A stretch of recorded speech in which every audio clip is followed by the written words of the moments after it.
Cooking Matters basically aims to teach families how to cook healthy on a limited budget. So we teach budget-friendly, easy recipes that are nutritious and affordable. I'm just gonna add some chili powder. It's not a spicy one. Teach them how to fix healthy meals on a limited budget. So it's not just buying the most expensive vegetables or fruits, but using something that's fairly inexpensive, but still be able to make a healthy meal out of it. A lot of people don't pay attention to prices when they're at the store. They don't plan their meals ahead of time, which is really important for saving money, and some people have never really looked at a food label or paid attention to whole grains. So we're just teaching some of these basic skills to try to eat a little healthier.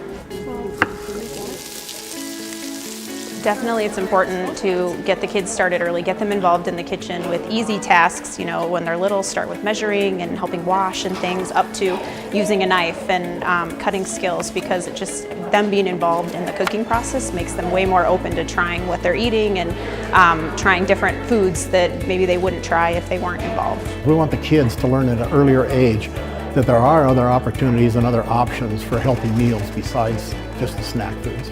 I'm not always going to live with her, so she's running the house. She's the cook of the house, so I need to learn how to make things other than, you know, grilled cheese, macaroni and cheese stuff, the basic stuff. Got to learn how to make actual meals. We have registered dietitians from around the community, University of Nebraska Extension educators that help teach our classes, as well as chefs that volunteer their time. They are usually in awe of what they're doing, and they really respect what they say, and they really learn a lot from them, just as that cooking doesn't have to be hard, and that the skills that you see on TV and that the chefs are doing, they're attainable. They're things that people can do. You just have to practice. For some families that wouldn't have access to take an expensive cooking class elsewhere, this is just a really valuable resource for them to be able to learn these skills from professionals on how to eat healthier, how to cook healthy, and make easy, really delicious recipes on a budget.